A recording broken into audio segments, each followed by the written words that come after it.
नमस्ते विद्यार्थियों, स्वागत करती हूँ आपका PD YouTube channel GK special class में आपका। विद्यार्थियों, आज हम एक न्यू टॉपिक शुरू करने जा रहे हैं जिसका क्या नाम है संत संप्रदाय। कौन सा टॉपिक है? संत संप्रदाय। हमारे चल रही है कला संस्कृति। मैं आपको पूरा जीके करवाऊंगी और कोशिश करूंगी बहुत जल्दी करवा दूं, आगामी जो बच्चे आने वाले हैं उनसे पहले पहले। तो हमारे कला संस्कृति चल रही है। कला संस्कृति में हमारे लोक देवता, लोक देव और राजस्थान के प्रमुख मंदिर, ये तीन बहुत बड़े बड़े टॉपिक थे, तीनों पूरे हो गए। अब हमारे ज्यादा बड़े नहीं आएंगे और इनके ज्यादा से ज्यादा मजेदार टॉपिक आने वाले हैं। आपको ऐसे बोरिंग टॉपिक नहीं लगेंगे एक भी। संत संप्रदाय एक छोटा टॉपिक है। संत संप्रदाय आज हम शुरू करें। संत संप्रदाय क्या है? राजस्थान में सभी धर्मों व संप्रदायों के अनुयायी पाए जाते हैं। नॉर्मल सी बात है, राजस्थान में सभी धर्म व संप्रदायों के अनुयायी पाए जाते हैं। फिर राजस्थान में सगुण व निगुण निर्गुण दो प्रकार की उपासना होती है। राजस्थान में सगुण भी होते हैं व निर्गुण भी होते हैं। दो प्रकार की उपासना होती है। भक्ति परंपरा के मार्ग, भक्ति परंपरा के कौन से दो मार्ग हैं?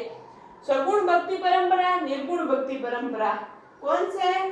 सगुण भक्ति परंपरा, निर्गुण भक्ति परंपरा। तो बात आ गई सगुण कौन सा है और निर्गुण कौन सी भक्ति है? गुण या साधन, गुण या साधन दोनों। जैसे कि सगुण भक्ति परंपरा वो है जैसे कि माला, भजन, कीर्तन, संगीत, ईश्वर साकार करना। मतलब जैसे कि माला फेरना, भजन करना, कीर्तन करना, भगवान के आगे नृत्य करना, इन सब में विश्वास करना, यानी ईश्वर को साकार करना, ऐसे मानना कि इन सबसे ईश्वर प्रसन्न होता है, वो तो होता है सगुण भक्ति। और निर्गुण, निर्गुण कौन सा होता है? ये गुण या साधन निर्गुण के कौन सा है? जैसे कि माला, मूर्ति, भजन, संगीत, कीर्तन, नृत्य, विरोध, इन सब ईश्वर में निराकार है, ऐसे माना जाता है। निर्गुण भक्ति वाले ऐसे मानते हैं इन सब से ईश्वर प्रसन्न नहीं होते हैं, ये ईश्वर से निराकार है। सगुण भक्ति परंपरा क्या होता है? जैसे ये मंदिर है तो सगुण भक्ति परंपरा मंदिर में मूर्ति होती है, मंदिर में मूर्ति होती है, किसी मूर्ति को मान के करना सगुण भक्ति परंपरा है। निर्गुण, निर्गुण भक्ति परंपरा में मंदिर में मूर्ति होने की बजाय समाधि होती है, मूर्ति नहीं होती है, समाधि होती है, वो होते हैं निर्गुण भक्ति परंपरा। तो विद्यार्थियों, हम शुरू कर रहे हैं संत संप्रदाय। राजस्थान में सभी धर्मों व संप्रदायों के अनुयायी पाए जाते हैं। राजस्थान में सगुण व निर्गुण दो प्रकार की उपासना होती है। भक्ति परंपरा के मार्ग, भक्ति परंपरा के दो मार्ग के विद्यार्थियों, सगुण और निर्गुण। भक्ति परंपरा के दो मार्ग है, सगुण है और निर्गुण है। गुण या साधन तो मूर्ति, माला, भजन, कीर्तन, ईश्वर के सामने नृत्य करना, इसको ईश्वर साकार करता है, यह तो होता है सगुण। और माला, मूर्ति, भजन, संगीत, कीर्तन, ये सब के विरोध करते हैं, ईश्वर इन्हें निराकार मानते हैं, ये होता है निर्गुण। तो विद्यार्थियों, ये सगुण और निर्गुण भक्त के गुण या साधन थे। आप एक बार इनका स्क्रीनशॉट ले लो, फिर हम आगे बढ़ रहे हैं। दे लिया होगा।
तो विद्यार्थियों सगुण भक्ति कौन है, कौन से ऐसे हैं जो सगुण भक्ति, कौन ऐसे हैं निर्गुण भक्ति? मीराबाई, गौरीबाई, भक्त कवि दुर्लभ, ये याद रखना, ये तीन आप याद रखना, बाकी आपके अपने आप इसमें आ जाएंगे। सगुण भक्ति में कौन है? मीराबाई है, गौरीबाई। तो आपका प्रश्न आएगा गौरीबाई कौन है? गौरीबाई है वागड़ की मीरा। वागड़ की मीरा गौरीबाई थी जो बचपन में विधवा हो गई थी, वो भी कृष्ण को मानती थी, तो वो है गौरीबाई। मीराबाई, गौरीबाई, भक्त कवि। मीराबाई किसकी पूजा करती थी? मीराबाई कृष्ण को अपना पति मान के मंदिर में कृष्ण की मूर्ति रखती थी और उनकी पूजा करती थी। ये कौन थी? सगुण भक्ति धारा में आती है। मीराबाई, गौरीबाई, भक्त कवि, ये तीन याद रखना है, ये आते हैं सगुण। बाकी सब आ जाएंगे निर्गुण। निर्गुण में कौन है? जैसे जाम्बोजी, जसना जी, रामचरण जी, दरियाव जी, हरिराम जी इत्यादि, और बहुत सारे हैं जो मैं आगे आपको डिटेल्स में लिखूंगी, तब लिखा दूंगी। अभी यहाँ पे आपको सिर्फ इतना हिंट दिया हूँ। तो ये तो है निर्गुण भक्ति और ये है सगुण। तो आप याद क्या रखोगे विद्यार्थियों? सगुण भक्ति धारा को। मीराबाई, गौरीबाई, भक्त कवि, तीन को याद रखना, आपको याद रह जाएंगे, बाकी निर्गुण में आ गए सारे। ठीक है, ऐसे याद रखना। एक बार स्क्रीनशॉट ले लो आप।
तो विद्यार्थियों सगुण भक्ति, निर्गुण भक्ति।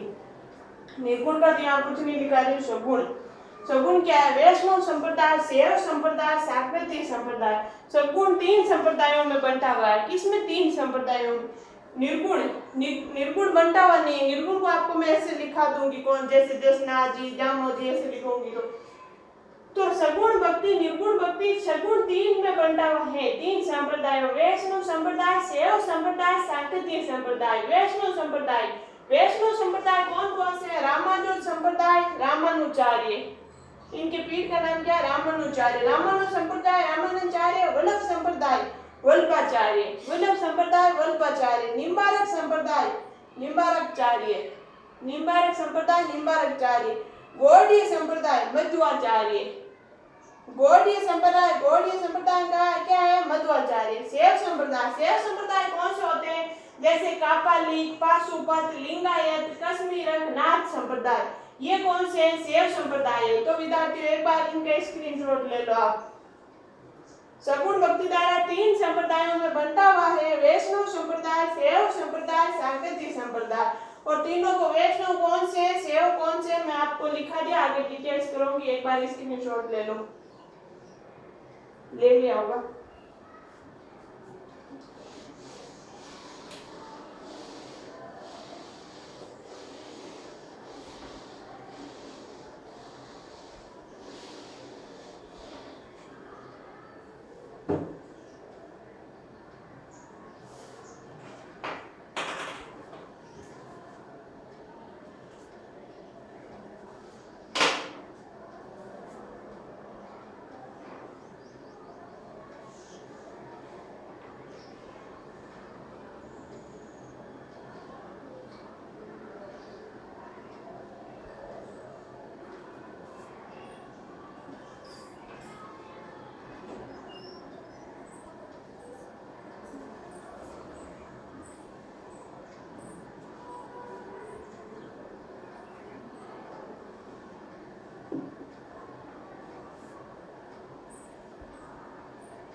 तो अब हम शुरू कर रहे हैं, ले रहे हैं सगुण भक्ति। सबसे पहले कौन सी भक्ति ले रहे हैं? सगुण भक्ति। फिर लेंगे निर्गुण।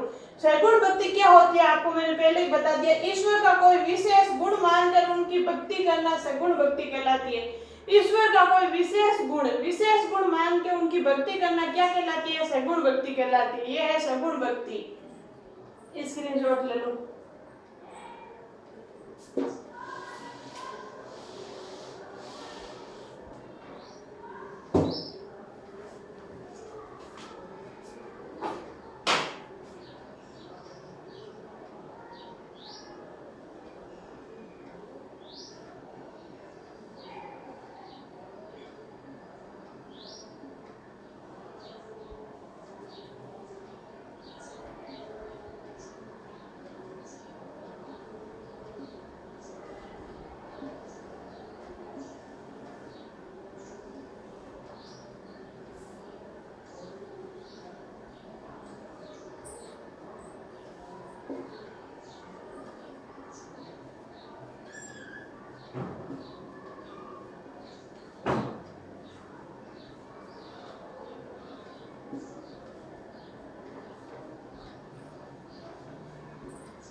तो विद्यार्थियों सगुण भक्ति में हम शुरू करें वैष्णव संप्रदाय। सबसे पहले क्या ले रहे हैं? वैष्णव संप्रदाय। वैष्णव संप्रदाय भगवान विष्णु को प्रधान देव भगवान विष्णु को प्रधान देव मानकर उनकी आराधना करने वाले वैष्णव कहलाए। भगवान विष्णु को प्रधान मानना, भगवान विष्णु को सीधा भगवान विष्णु को प्रधान देव मानकर उनकी आराधना करने वाले कौन कहलाए? वैष्णव कहलाए। दक्षिणी भारत में वैष्णव संतों को आनवार कहते हैं। ये याद रखना विद्यार्थियों, आ सकता है एग्जाम में। दक्षिण भारत में वैष्णव संतों को क्या कहते हैं? आनवार कहते हैं। दक्षिण भारत में शैव संतों को क्या कहते हैं? नेह नाय कहते हैं। शैव संतों को क्या कहते हैं? नेह नाय कहलाते हैं। स्क्रीनशॉट ले लो आप एक बार। देखो, भगवान विष्णु को प्रधान देव मानकर उनकी आराधना करने वाले वैष्णव संप्रदाय कहलाए। दक्षिण भारत में वैष्णव संतों को आनवार कहा गया है। दक्षिण भारत में शैव संतों को नेहनार कहा गया है। स्क्रीनशॉट ले लिया होगा।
क्या है? वैष्णव संप्रदाय के लोगों ने कर्मकांड, नरबलि, पशु बलि का विरोध किया था। वैष्णव संप्रदाय के लोग हैं जिन्होंने कर्मकांड यानी नरबलि, पशु बलि जो बलि देते हैं, जैसे कहते हैं ना उस माता जी को उस बकरे की बलि देने चाहिए, इनका विरोध किया था। इन्होंने ईश्वर प्राप्ति हेतु भजन करना, कीर्तन करना, भगवान के आगे नृत्य करना, इनको महत्व माना है। किसको महत्व माना है? भजन करना, ईश्वर प्राप्ति हेतु भजन, कीर्तन, नृत्य को महत्व माना है। आपको मैंने पहले शुरुआत में बताया था। तो विद्यार्थियों आज के लिए इतना ही। अब हम शुरू करेंगे जैसे कि वैष्णव संप्रदाय कौन है, वो रामानुज, जैसे रामानुजाचार्य, वो निम्बारकाचार्य, वो हम कल शुरू करेंगे अगली क्लास में। आज के लिए इतना ही। अगर आपको मेरी क्लास अच्छी लगती है तो उसको लाइक करना, शेयर करना और सब्सक्राइब करना बिल्कुल नहीं भूलना विद्यार्थियों। धन्यवाद।